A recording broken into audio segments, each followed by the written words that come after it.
Greeting, this is Ben Murray with another edition of SaaS Metric School. Today, what is customer lifetime value, or LTV? LTV estimates the total cash flows that we'll receive from a customer over the customer's lifetime. Of course, this is an estimate. We can't be in business 20, 30 years to figure this out. It's an estimate of that lifetime value, and we measure this every month. So again, LTV, sometimes called lifetime value, customer lifetime value, CLTV, a lot of different variations on LTV. But again, we're trying to estimate either the revenue over the lifetime of that customer or the cash flows. And when I say cash flows, it's common to gross margin adjust LTV. So I think that's the accepted way to make this calculation, and we'll talk about that next. So the inputs for LTV.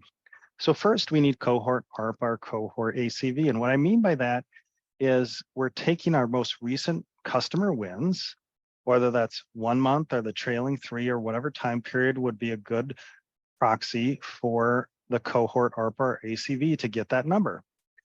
Then we're going to multiply that by our recurring gross margin, our subscription gross margin. Now, I'm not covering if we have variable revenue, that's another episode, but we have to then multiply by our subscription gross margin. That's what I mean by gross margin adjusted.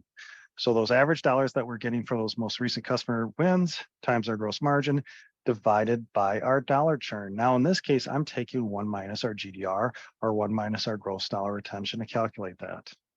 So how often do we measure LTV? Well, I'm going to measure this on a monthly basis. So every month, look at those customer wins. And again, if I am acquiring, say, 50, hundreds of customers a month, I can probably just take 1 month of data. Now, if I'm shooting for enterprise customers and I'm only acquiring, say, a couple a month, or maybe some months I don't have any customer wins, I'm going to have to take a little bit longer time period to figure out that cohort ARPA.